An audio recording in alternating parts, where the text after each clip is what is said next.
July 25th between President Trump and President Zelensky. Then we put that with the whistleblower complaint. There's a lot of crossover there.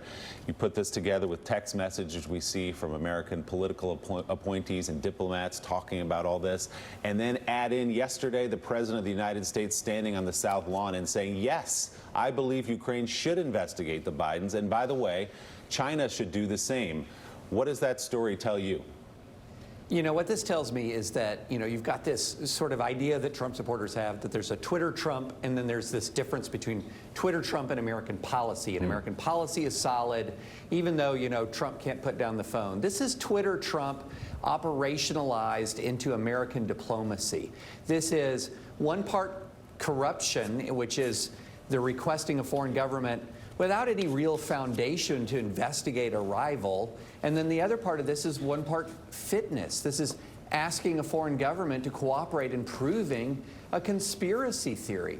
So this is an evidence that when you have a commander-in-chief who is consumed with conspiracy theories, who is consumed with personal political vendettas, he doesn't contain it. It's not contained into just his angry tweeting. It leaks into American foreign policy. It leaks into American diplomacy in a very disturbing way, with an ally, by the way, that is locked in a conflict with a far stronger rival that happens to be arguably our chief geopolitical foe, that is desperate and dependent upon us. That is the worst possible circumstance where there's maximum American leverage. It's interesting to see that even in that circumstance, according to the latest revelations, the Ukrainians believe that Trump was pushing them too far. But this is a demonstration that Trump's persona isn't just contained on Twitter. It's becoming part of American foreign policy. And it's rare, Mike Barnacle, as you know, that in a scandal, you have all the evidence in front of you.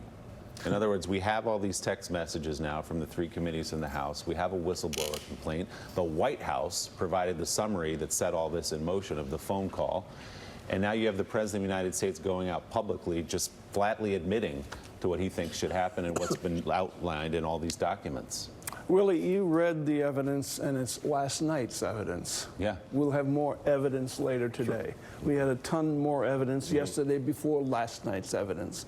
Everything that Gene has said is accurate. Everything that David has said is accurate, and it is also depressing. Sadly, and I want to underline sadly, listening to you read the evidence, okay? It's heartbreaking to think of the impact or the lack of impact that it is seemingly having in the country. As you read that, I was thinking of two parents getting their kids ready for school out there right now. Is the toast ready? Have you done your homework? And they hear bits and pieces of what you're saying. But what Trump has done successfully, I would submit, is he has flooded the zone with outrage after outrage after outrage. And people are just saying, no mas, no mas. Sally Yates, the great Sally Yates, former acting attorney general, had a tweet last night which I think sums up so much of what we're dealing with. She said, Trump has tried to hypnotize people into believing it can't be wrong if he says it out loud. That's right. And the question for this country to figure out, the answer to that is, has he done it to enough people to win again? Mike, the question, it's interesting because I was talking in the earlier hour that that's what he does. He keeps admitting it. I do think the difference in this one is you can break it down to one sentence. The problem all along with the Russian collusion thing was, well, they did this, and then these guys met at Trump Tower. This is a simple sentence, okay? He basically, to get dirt on an opponent, he was holding military aid to somebody that's going to affect our national security. And it is a simpler story, and if the Democrats can stay focused and stay very single-mindedly, this one, I know we've said this before, might cut through. No, but quickly, there's one other thing that's very different this time. There's an impeachment inquiry. And that does make a difference, actually, and it makes a difference because that means that Nancy Pelosi, the switch has flicked in her head and in what she's doing, and she was very resistant. She didn't want to move forward. She's moving forward now, and if they don't think she's going to... But it ends in the Senate. It ends in the Senate. Probably does, but you know, you never know until you get in the middle of these And the things. economy, You don't know guys. till you get in the middle of these Backdrop of the things. You're economy, probably big right. difference. There were big about difference. 5 or 6 stories that broke last night across NBC, CNN, Yeah. New York Times, Washington Post, Wall Street Journal.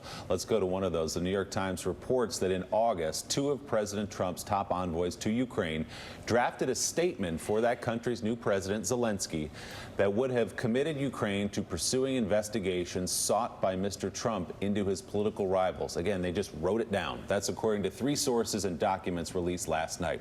The paper reports it is, quote, new evidence of how Mr. Trump's fixation with conspiracy theories linked to Ukraine began driving senior diplomats to bend American foreign policy to the president's political agenda in the weeks after a July 25th call between the 2 leaders. Joining us now, one of the reporters who broke that story, Michael Schmidt of the New York Times. So, Michael, walk us through this. Who were the envoys that were drafting a statement for Zelensky, and how was he going to present it? He was going to come out in a press conference and say, I commit to investigating the Bidens so that he could get his military assistance? Here was the problem. The July call between Trump and the president of Ukraine was not enough for Trump and Giuliani. And what these 2 diplomats were trying to do, Sondland and Volker, was try and get the Ukrainians to essentially lock themselves into this publicly. The Ukrainians, like they had on the call, had often committed to looking at the issue of corruption, to looking into different things like this. But if the American diplomats thought, if the Ukrainians were willing to say this publicly, it would essentially commit them to doing this. And the problem that these diplomats had is that Giuliani and Trump were getting in the way of normal American-Ukrainian relations. And if they could pacify them, and maybe they could get them to lay off and allow the diplomats to do their work, to try and build this relationship with Ukraine as they're dealing with Russia. That is where we saw this statement and how this statement came about. So, Michael, the statement was never released, we should point out, by the Ukrainian government. But did President Zelensky and his aides understand it to be, if I come out publicly and say, yes, I will investigate Burisma, i.e. the Bidens, i.e. President Trump's chief political opponent at the moment, then I will get something in return. I will get my military assistance. Why would he be compelled to do it in the first place? And in the second place, why didn't he do it? Well, from reading of the text messages, it seems far clearer that what was at stake was not the military aid in exchange for the statement. It may have been an Oval Office meeting. It may have been the Ukrainians would have come to the United States to meet with Trump. If they had put that statement out, it would have made that meeting a lot easier. Now, the interesting thing about what the Ukrainians did is they realized how sensitive it was to get more deeply involved in American politics, and ultimately decided against doing this. They thought, look, this is wading into the 2020 election. That's not a good place for us to be in, and they do not put the statement out, not making that commitment. And it's just very simple. The July call, it's raised, it's discussed. This is trying to move it forward and get the Ukrainians to commit to it.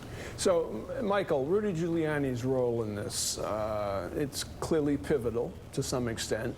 In his conversations with all of the aforementioned people, not the president, but all of the aforementioned people in the Ukraine, could he possibly, do you know, could he possibly invoke privilege when he gets a subpoena to testify about his role in this? I'm not sure. Mr. Giuliani has taken some unusual views on the law as he's tried to figure out how he will respond to this. I think now he's being represented by John Dowd, the lawyer who initially represented the president, at least for the first year or so of the Mueller investigation. So there's, Mr. Giuliani needing a lawyer himself as Congress wants to speak with him. I think the concern from the diplomat's perspective was that Giuliani was, as we reported, was sort of poisoning Trump's mind on this issue, had really gotten into Trump's head and was really influencing how he viewed Ukraine, and that was affecting U.S.-Ukrainian relations. We see some of that in the text messages about the aid. The diplomat in Kiev raising the question of this mixture of politics and aid is obviously not a good thing. There was the diplomats thought, for us to do our work, we have to pacify Giuliani and Trump somehow. And maybe this statement would do that. So, David French, can you just speak to how unusual all of this is? We're so deep in the weeds, sometimes it's worth pulling back, that you have diplomats and political appointees preparing statements for the president of a foreign country so that, he might come out and investigate political opponents, that you have the Secretary of State and the Attorney General and Rudy Giuliani flying all over the world, chasing down, in some cases, the CrowdStrike conspiracy theory that President Trump had fed to him up through 4chan, up through talk radio, up through Fox News. Just how strange this is and how perhaps unprecedented all of this is. And let me add a twist to that. One of the ironies here is it's some of Trump's biggest fans that have put in motion the events that may well result in him being impeached. Because what's happened is many of those biggest fans have been feeding this counter narrative about 2016 to him. And you see this back and forth in some of the reporting from over the weekend, where you have this former Homeland Security advisor saying, we were saying, no, Mr. President, this isn't right. And then Rudy, and then it later turned out perhaps even others, are feeding in this conspiracy theory. And so what we literally have reached the point of is that American foreign policy is being conducted in a vital region in the world to prove up a fiction. And that's what's so bizarre here. And this is why you're also seeing, and it's one reason, honestly, why you're seeing such vigorous circling of the wagons from some of the very same people who've been feeding this conspiracy in sort of the underbelly of Twitter and the internet for months and now years. And so Trump has gotten to the point where he's become so convinced of this at times, he's distorting American foreign policy. And I think that's one thing that hasn't sunk into the American people yet. They get the aspect of this that is, here's Trump and Biden, and it gets kind of confusing because Hunter Biden's business dealings were something that a lot of Americans don't approve of, I believe rightly so. But this conspiracy theory side of it is another whole layer of disturbing, because you've had the underbelly of the internet inhabiting the president's mind and changing American foreign policy, and that is unacceptable. A lot of time, energy, and taxpayer money being spent right now chasing a conspiracy theory. Michael Schmidt, thank you very much. We'll be reading your full piece at NewYorkTimes.com. Back in June, President Trump told ABC News, you'll remember, that if a foreign country called with information from one of his opponents, he would, quote, like to hear it. Your campaign this time around, if foreigners, if Russia, if China, if someone else offers you information on an opponent, should they accept it or should they call the FBI? I think maybe you do both. I think you might want to listen. There's nothing wrong with listening. If somebody called from a country, Norway, we have information on your opponent. Oh, I think I'd want to hear it. Do you want that kind of interference in our elections? It's not an interference. They have information. I think I'd take it. If I thought there was something wrong, I'd go maybe to the FBI if I thought there was something wrong. But when somebody comes up with Oppo research, right? They come up with Oppo research. Oh, let's call the FBI. The FBI doesn't have enough agents to take care of it. But you go and talk honestly to congressmen. They all do it. They always have. And that's the way it is. It's called Oppo research. No, it's not. Those comments caught the attention of Federal Election Commission Chair Ellen Weintraub, who tweeted a statement on the illegality of campaigns accepting foreign assistance, along with the caption, "I would not have thought that I needed to say this." Then yesterday, the president called on a foreign country, namely China, to go along with Ukraine before that to investigate his political rivals. Mr. President, what exactly did you hope Zelensky would do about the Bidens after your phone call? Exactly. Well, I would think that if they were honest about it, they'd start a major investigation into the Bidens. It's a very simple answer. They should investigate the Bidens. Likewise, China should start an investigation into the Bidens. Because what happened in China is just about as bad as what happened with Ukraine. Shortly after the president made those comments, Weintraub retweeted her statement from June, along with an image of a microphone and the caption, "Is this thing on?" FEC Chairwoman Ellen Weintraub joins us now. Chairwoman, appreciate you being here today. I know you don't want to get into the politics of all this, so let me ask you about the law. Could you restate what the FEC says about seeking the assistance of a foreign nation in a political campaign? Well, the law is pretty clear, Willie. It is absolutely illegal for anyone to solicit, accept, or receive anything of value from a foreign national in connection with any election in the United States. So, Ellen, then what is the thing of value? Because this is the gray area where the White House and President Trump is playing. He's just saying, we're looking into corruption in Ukraine, for example. Is there a thing of value there? Well, I don't want to comment on the specifics. I'm just here to explain the law. That's part of my job, and I think that this is a moment in America where it's really important that the American people understand what the law is. The FEC has looked into all sorts of things of value over the years, and it is clear from our precedents that information can be a thing of value, opposition research, polling data, mailing lists. We've looked at all sorts of information in the context of the foreign national ban. Sometimes information can be difficult to value, not just information. Other kinds of things can be difficult to value. It can be hard to ascertain, but that doesn't mean that it doesn't have value. So I want to underline that information and opposition research can be a thing of value and therefore in violation of the law. I believe so. Mike? So, Ellen, even as limited as we are, we understand. Speak for yourself. We understand the law, as you just explained it.